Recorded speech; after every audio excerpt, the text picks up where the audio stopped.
Chers amis, Shalom Uvracha Beshem Hashem Naaseh Venatzliach. On part pour un shiur aujourd'hui, lundi 15 du mois d'avril et déjà le Zayin du mois de Nissan. Alors un shiur un peu spécial puisqu'on me demande un sujet précis. Juste un instant dans la liste que nous avons ici. Voilà.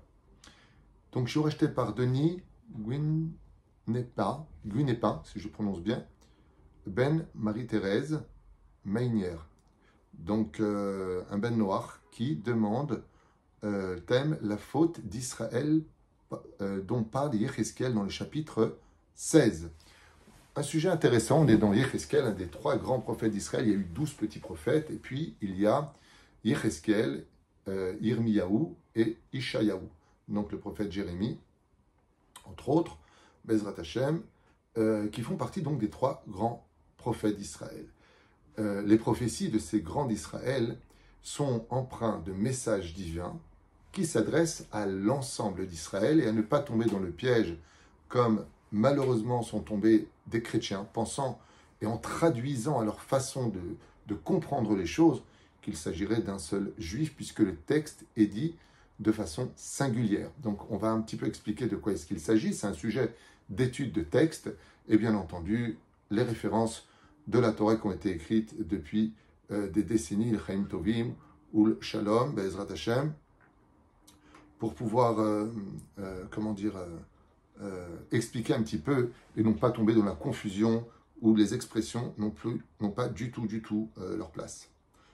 Alors juste un instant, je réponds à quelqu'un et on fait le cours. Voilà. On est dans le chapitre 16 de Yecheskel, comme vous l'avez bien compris, et on va lire directement en français.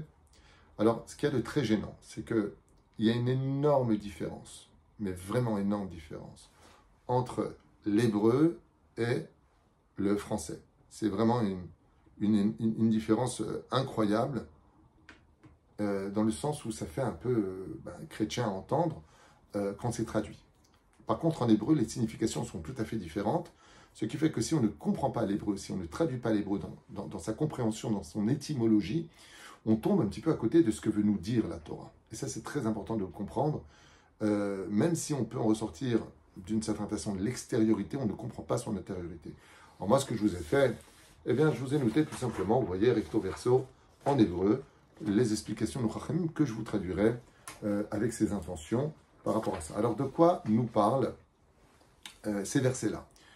Parole d'Akadosh Baruch Hu, parole de Dieu, donc me fut adressée. Là-bas, en français, c'est marqué parole du Seigneur, bien entendu. Fils de l'homme, fait connaître à Jérusalem ses abominations. De quoi est-ce que ça nous parle? Ça nous parle de la naissance du peuple d'Israël dans ces premiers versets où Yecheskel va partir sur trois plans différents. La première, la naissance du peuple d'Israël. La deuxième, la déception du peuple d'Israël. Et la troisième, les punitions du peuple d'Israël d'avoir fauté et être sorti du chemin.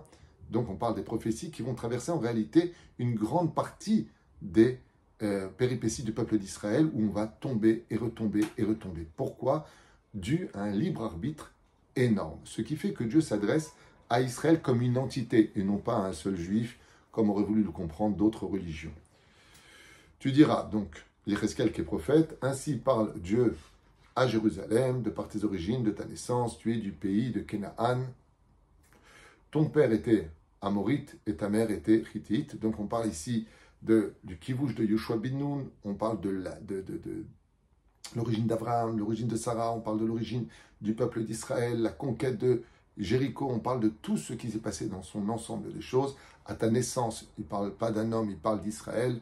Le jour où tu es né, on ne t'a pas coupé le cordon. Effectivement, jusqu'à aujourd'hui, on fait la fête de Pessah parce qu'on n'a pas coupé le cordon ombilical de cette mère qui nous a mis au monde, qu'on appelle l'Égypte. On ne t'a pas plongé dans l'eau pour te noyer. La mer Rouge qui s'est ouverte a laissé les enfants d'Israël. On ne t'a pas frotté au sel, ni développé les anges. Il y a beaucoup de versets, donc on ne va pas tout faire, bien sûr. Aucun regard de pitié pour toi. Personne te donne le moindre de tes soins. On a été jeté en esclavage. Israël n'a jamais été pris en pitié par les nations du monde. Pas de compassion, on t'a jeté en plein champ avec dégoût le jour même de ta naissance. Allusion à Abraham Avinu qui a été jeté dans la fournaise ardente. En d'autres termes, le Créateur du monde nous explique que la naissance du peuple d'Israël est une naissance qui s'est passée avec beaucoup de difficultés, d'ambiguïté, et que depuis le jour où est né le premier Gar'in, la première semence d'Israël Abraham, que ce soit Yitzhak, que ce soit Yaakov, nous avons toujours été mis de côté, toujours discuté, on nous a pris des puits, on les a refermés, chaque fois qu'on avait quelque chose, on l'a discuté, même quand on a perdu Sarah, eh bien, ce que dit Hachem, qui veut de toi, regarde ce qui s'est passé depuis que tu es venu au monde d'Israël, combien tu t'es fait agresser, on t'a laissé pourrir dans ton sang, pas de compassion, jeté en plein champ avec dégoût le jour même de ta naissance, je suis passé près de toi, et je t'ai vu te débattre dans ton sang. À quel moment Dieu nous a vu mourir dans notre sang? C'était en Égypte. Quand tu étais dans ton sang, je t'ai dit, je veux que tu vives. C'est la fameuse fête de Pessah où nous sommes sortis du pays d'Égypte et non pas l'histoire d'un homme qui est né à Bethléem, qu'on a vu dans son sang, qui est le pauvre. Aucun rapport avec ça. Ça, c'est bien pour Tintin et Milou. Je suis passé près de toi et je t'ai vu te débattre dans ton sang. Quand tu étais dans ton sang, je t'ai dit, je veux que tu vives. Akadosh Baruch Hu nous a sortis de là. Et pourquoi il nous raconte tout ça? C'est pour nous faire réaliser à nous, les enfants d'Israël, je vous ai pris du pays du pays d'Égypte. J'ai sauvé Abraham de la fournaise ardente. J'ai sauvé Yitzhak des mains du Pichol, Sartseva, quand Rivka a été prise. J'ai sauvé Yaakov de Lavan, de toutes ces épreuves, de Ésaü. J'ai toujours été avec vous. Vous avez été jetés en esclavage. Vous avez été oubliés de l'histoire. Je suis venu vous récupérer. Le Créateur du monde est en train de nous dire, le seul au monde qui vous aime et qui s'occupe de vous, qui veille sur vous, c'est moi, Hachem. Donc, je t'ai fait croître comme l'herbe des champs, tu n'étais rien, comme c'est marqué dans le livre de Shemot. Vous avez croissé, multiplié, vous êtes devenus nombreux, aussi nombreux que l'herbe des champs. Tu as poussé, tu as grandi, tu es devenu femme. Et là, maintenant, écoutez bien, c'est bizarre. Le texte de Yecheskel va nous parler, tu es devenue une femme, ta poitrine s'est formée, ta chevelure s'est développée. Comme on le dit, au Har Sinaï, le Créateur du monde est venu épouser la reine. C'est-à-dire qu'il y a eu un mariage au Har Sinaï, et ici, il s'agit de métaphores. Je vais vous le lire dans le texte. Dès qu'on va parler maintenant de femmes, Pérouche Adavar, ce sont des métaphores, des allégories, des images qui veulent nous dire pourquoi Dafka une femme et pas autre chose, parce que la femme est productrice. C'est-à-dire que le peuple d'Israël va être capable de produire une suite à son histoire jusqu'aujourd'hui, en 2024 de la guerre, où nous sommes la descendance d'Israël. Donc ta poitrine s'est formée, ta chevelure s'est développée, tu es devenu quelqu'un de belle, c'est pour ça qu'il nous a épousés, mais tu étais complètement nu. De quoi est-ce que ça veut? De quoi est-ce qu'on parle? C'est pas pudique de parler comme ça. Rachi nous dit, il y a 1000 ans en arrière, nu veut dire sans mitzvot. Là, on parle de la sortie du peuple d'Israël qui arrive enfin au Har Sinaï. Selon certains commentateurs, il y a plusieurs marque-codes sur le sujet, nu, sans mitzvot. Je suis passé près de toi, je t'ai vu, tu avais atteint l'âge des amours. Ça veut dire prête à te marier. Et là, j'étendis sur toi le plan de mon manteau, je te couvris de ta nudité. Ce sont les mitzvot, comme dit Rachi à propos de Adam et Ève qui étaient nus. Sans mitzvot, ils n'avaient pas de commandement à accomplir et non pas nus physiquement. Bien sûr, la Torah n'a pas de temps à perdre avec ça. J'entendis sur toi le pan de mon manteau, je te couvris de ta nudité. Je me suis engagé vers toi par serment. Je t'ai promis de toujours veiller sur toi. Je suis entré en alliance avec toi. C'est le don de la Torah. Oracle de Akadosh Baruch Hu, donc Seigneur Dieu, que tu as été à moi. Je t'ai plongé dans l'eau, je t'ai nettoyé de ton sang, En Maïm et la Torah, je t'ai parfumé d'huile, faisant allusion au mitzvot de notre Torah, et au Kohen Gadol dans son service divin, je t'ai revêtu d'habits Shamari. On parle du Kohen Gadol, et pourquoi? Parce que malheureusement aussi les Kohanim vont fauter au Beth Amikdash. Je t'ai chaussé souliers en cuir, je te donné une ceinture. Alors il y en a qui disent ici qu'on parle dans le désert où nos chaussures ne se sont pas esquintées, nos vêtements ne se sont pas effilochés, je t'ai paré de joyaux, de bracelets, de poignets, de ton cou, et ainsi de suite. Donc le Créateur du monde fait ici l'éloge de tout ce qu'il a fait pour nous, la fleur, la farine.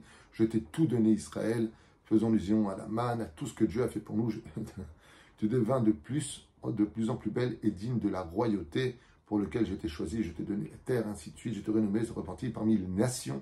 Vous voyez bien, parmi les nations. Dieu nous a choisis en tant que peuple d'Israël à cause de ta beauté. On parle de l'âme juive, car elle était parfaite, grâce à ma splendeur dont je t'avais revêtu, parole de Dieu. Ainsi donc, je vous fais un condensé rapide. Dans ce 16e chapitre de Yecheskel, Hachem choisit son peuple et le glorifie.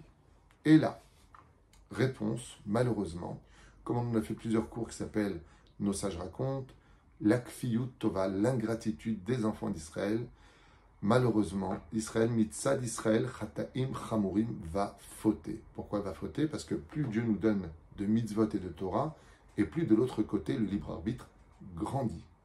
Mais tu t'es fié à ta beauté. C'est-à-dire, Dieu nous a choisis, tu t'es prostitué, tu t'es vendu pour rien à l'assimilation. En usant de ta renommée, on a une armée, Israël, on est fort. Tu as prodigué tes faveurs à tout passant. Au lieu de faire preuve d'humilité, tu as été n'importe qui. Au lieu de rester dans la fierté de la Torah et des mitzvot, tu t'es comporté en quittant le chemin d'être la descendance d'Abraham, Yitzhak, Yaakov. Tu t'es assimilé. Tu as pris tes vêtements, de tes vêtements. Tu en as fait des lieux sacrés ou riches couleurs pour t'y prostituer. Et cela ne s'était jamais fait et ne sera plus. Le maître du monde nous met en garde. Donc ces fameux époques d'Yecheskel, où Nabucodonosor va envoyer son général d'armée en chef, Nebuzaradan, et Yecheskel est témoin et il pleure. Car vous avez pratiqué de la Vodazara, ce que je vous ai donné. On ne parle pas des bijoux, on ne parle pas d'or, on parle de la Torah et des mitzvot. Tes bijoux, ton or et de ton argent que je t'avais donné. Tu as fabriqué des idoles masculines et tu t'es prostitué avec elles. Faisons allusion à Micha, cette fameuse idolâtrie. Tu as pris tes vêtements chamarrés, les vêtements du Kohen Gadol, les vêtements que Dieu nous avait donnés, les vêtements de la royauté d'Israël, et tu en as fait, tu en as recouvert mon huile et mon encens. Donc on parle du Kohen qui est oint, on parle des encens du Beth Amikdash, bien sûr. Tu les as déposés devant elle ou au Beth Amikdash, disent nos Chachamim. Mon pain, on parle de quel pain? On parle du pain de préposition qui est au Beth Amikdash, la fleur de la farine, l'huile et le miel dont je te nourrissais, tu les as déposés devant elle, devant les idoles, à l'intérieur même, comme a dit Isaïe. Tu viens brûler un temple, on parle du premier temple qui était déjà brûlé, et vous avez placé des prostituées à l'intérieur qui étaient déjà à l'intérieur, car malheureusement, la chute morale était présente, comme c'est marqué dans Baba Metzia, Kaf et Hamoud Bet. Regardez là-bas que vous retrouverez les mêmes textes. Donc tu as pris tes fils et tes filles, et que tu m'avais enfanté, tu les as sacrifiés. On parle ici, malheureusement, de cette avodazara terrible, où on prenait nos enfants, les sacrifiait à de l'idole qu'on appelait la molaire. C'était le nom de l'avodazara, la molaire. Le but de cette idolâtrie consistait à prendre ton enfant et de le sacrifier devant Dieu. Et Dieu nous dit, je vous ai donné des enfants pour les éduquer sur le chemin de la Torah et du mitzvot. Et vous, vous les avez sacrifiés à des idoles et à des démons. Donc, est-ce donc propos de cette prostitution alors qu'il revenait aux parents de les éduquer? Et puis après, c'est très très long, donc je ne vais pas tout vous faire. Les chapitres 16 est très long. Tu as égorgé mes fils, on parle de la Vodazara justement, dont on parle. Tu les as livrés en faisant pour elles passer par le feu. Tu les as assimilés et tu as instauré là-bas de l'idolâtrie interdisant la pratique des fêtes sans mitzvot et assassinés, qui ont fini par être assassinés par tes propres ennemis. Je vous invite à aller voir, c'est beaucoup trop long, je ne vais pas tout faire, hein, mais l'idée est là. Et ensuite, on arrive au verset 41, duquel il est dit, ici maintenant les punitions que Dieu va infliger aux enfants d'Israël pour les ramener sur le droit chemin. Ils incendieront tes maisons et ils feront justice de toi sous les yeux d'une multitude de femmes. Je mettrai fin à ta vie de prostituée et tu ne pourras même plus donner de salaire. Donc on parle justement de la destruction du temple où le peuple d'Israël s'est retrouvé malheureusement emmené en captivité, frappé, comme c'est marqué, Sham Yashanu Gambachinu. On a été transporté de Jérusalem jusqu'en Babylonie, jusqu'en Irak, sans une seule seconde de pause. Bon, j'avais fait un cours sur Tchabad à ce propos de ça. Et donc après, je vous invite à aller voir là-bas. Il reprend, et à cause de votre conduite, comme on peut d'ailleurs le trouver dans la paracha de Bechukotai, 10e paracha du livre des Lévitiques.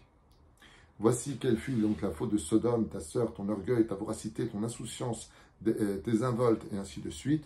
Donc la Torah ici, une fois de plus, nous dit pourquoi Dieu nous punit. Comme c'est marqué au niveau des commentateurs ici, regarde ma Sechet Betsa, donc ce que je vous ai dit tout à l'heure, le Dafkaf et Hamoud Bet. Quant à Samarie, elle n'a pas commis la moitié de tes péchés, des comparaisons, après il parle de Sodome et Gomorrhe, pour arriver à la finalité. Et cette finalité est très importante. C'est le troisième plan qui nous parle.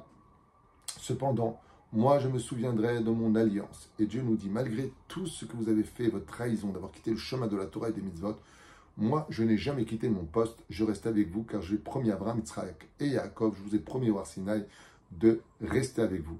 Donc cependant, moi, je me souviendrai de mon alliance, celle que j'ai conclue avec toi au temps de ta jeunesse, quand on est sorti du pays d'Égypte, et j'établirai pour toi une alliance éternelle. Tu te souviendras de ta conduite et tu seras déshonoré quand tu les recueilleras, tes sœurs, tes aînés, tes cadettes, c'est-à-dire Sodome et tout ce qui s'est passé après. Pourquoi Dieu nous parle de tout ça par la bouche de Yézéchiel? Parce que la Torah vient nous apprendre, regarde le sort de Sodome et Gomorrhe, regarde ce qui s'est passé pendant le déluge, rappelle-toi de la tour de Babel, souviens-toi de ces nations qui m'ont dégoûté, comme la Babylonie, la Perse, la Grèce, Édom, ils ont tous disparu. Ça veut dire que vous avez vu des exemples, vous avez vu que 80% des Hébreux ne sont pas sortis du pays d'Égypte parce qu'ils se sont révoltés contre moi ou qu'ils ne croyaient plus en moi. Ainsi, tu te souviendras et tu seras couverte de honte dans ton déshonneur. On parle des Juifs en galoute qui n'auront pas opposé le pied, qu'on dépossédera de tous leurs biens, qu'on vendra, qu'on déplacera comme si on était des objets. Et tu n'oseras pas ouvrir la bouche quand je te donnerai tout ce que tu as fait. On parle maintenant de la Géoula finale, où la suite nous dit que le Créateur du monde, le jour où il y aura le grand jugement de la fin des temps, on aura honte d'avoir mis tant de temps à faire une sincère teshuva. Sur ce, maintenant qu'on a fini Yézéchiel dans ce qui a été demandé, parce que c'est trop long à lire, vous n'avez qu'à le lire vous-même, eh bien je vous invite à voir ce que nos Chachamim ont écrit justement. Donc, comment comprendre ce texte? Non pas s'inventer des histoires en disant, là, on pense qu'on parle de telle ou telle personne. Ici, on ne parle pas, si c'est une question claire, nette et précise, pas du tout, ni de JC, ni ici, ni dans Jérémie, à partir du 54e chapitre. Pas une seule fois. On parle de l'entité du peuple d'Israël. Rien de plus. Donc, je vous le lis maintenant. Am Israël miyom yolato ad yom tif'arto anitzrit. De quoi parle ce 16e chapitre de Yézéchiel? Voilà, je vous le lis en hébreu. Je vous l'ai fait en photocopie. C'est marqué ici. On parle de la naissance du peuple d'Israël au singulier jusqu'à sa gloire finale de la fin des temps et de ses péripéties. Et donc les sages nous disent ici, à partir du chapitre 16, où Arishon Mevin Arba Prakim, qui apporte 4 autres chapitres après lui, Mitnachamim Mitzigim et Avuro Matzavo Anochachit Vigoralo Shalam Israël, on nous parle de la destinée, de la naissance du peuple d'Israël, depuis Abraham jusqu'à l'Égypte et ainsi de suite, jusqu'au chapitre 36 d'ailleurs. Il dit chapitre 16, 20, 23 et 36. Ikara Dvarim Beprakim Elu. Alors de quoi ça parle essentiellement? Hashem Bahar Be'am Israël, du choix de Dieu d'avoir choisi le peuple d'Israël qu'il a trouvé beau. Begidel ou Patra Atam Israël ou Ba'imo, Bebrit Nisu'in, où le créateur du monde se maria au Har Sinaï avec le peuple d'Israël. Deuxièmement, Am Israël Kefui Tova. Ensuite, on nous parle de l'ingratitude et de la descente aux enfers, de la conduite des enfants d'Israël qui ont fauté en pratiquant de l'idolâtrie sans fin. C'est Bagdou qui ont trahi la parole de Dieu, Pashim Chamurim, et qui ont fauté de façon extrêmement grave, et ils mettent cet avodat Aililim, Shel Amé à Ezor, et qui ont préféré pratiquer comme des prostituées. Donc se prostituant veut dire pour rien, pour la gloire, pour de l'argent, pour plaire aux nations du monde, au lieu d'écouter ma parole. Ensuite, Elohim Manish et Am Israël, on parle de la punition terrible que les enfants d'Israël endureront pour le premier et deuxième temple. Artachlita Onesh Lo ile Hashmido. Le but de la punition n'était pas de nous détruire, qu'Am Israël vivra pour l'éternité. Et là, pour rappeler aux enfants d'Israël leur ingratitude et qu'ils ont intérêt à faire teshuva, revenir vers Dieu. Elohim erachem alamo. Ensuite, on nous parle de la pitié que Dieu a pour son peuple. Et il se rappelle de l'alliance qu'il avait conclue avec Abraham, Tzrak et Yaakov, ainsi que le Har Sinaï. Vous voyez ce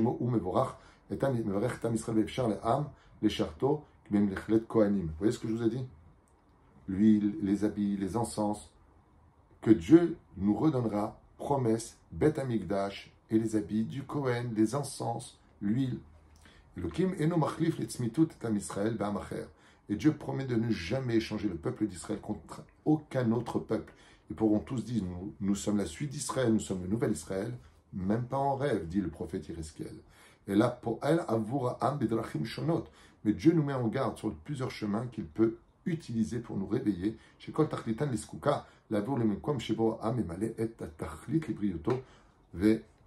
Ramener le peuple à la conscience de sa responsabilité en tant que juif. Bechira, Gida, Onesh. En deux mots, de quoi nous parle tout le début?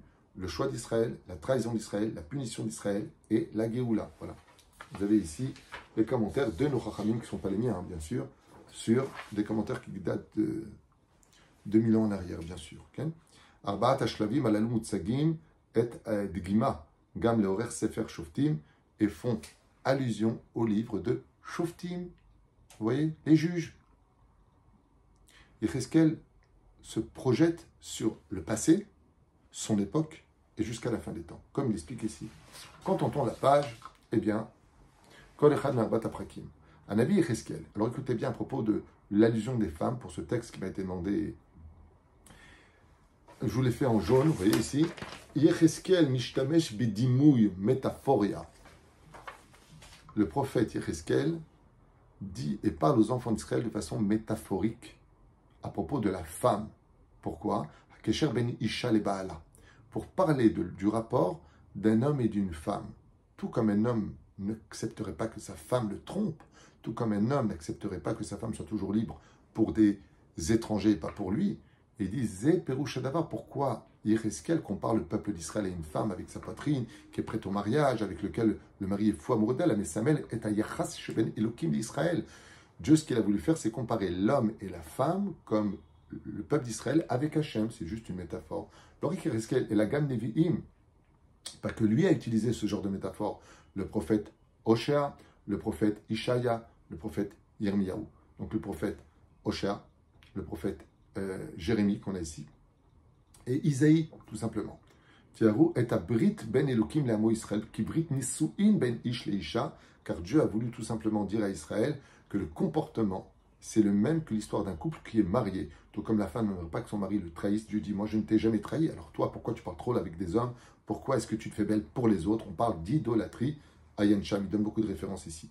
Bon Ephraim, le Yirmiyahu Shea, Veishaya Metarim et Am Israël, Maasim Bishlav Emtsaim Kolsheu. Donc il répète un peu ce que j'ai devancé un petit peu dans tout cela, pour dire à la fin, donc je voulais noter à la fin, ici, jusqu'au chapitre de 44 à 58, Shikuma chez l'Israël Vaftachat Avato Anitzrit chez l'Elukim, où Dieu nous promet tout simplement de nous ramener sur la terre d'Eretz Israël et de nous promettre de nous relever, car il a promis d'un amour infini pour son peuple et relèvera l'étendard du peuple d'Israël, où tout le monde, avec le dévoilement de la Géoula finale, c'est-à-dire de la rédemption finale, Am Israël reprendra sa place initiale par amour que Dieu nous porte et par fidélité qui est au fond de nous.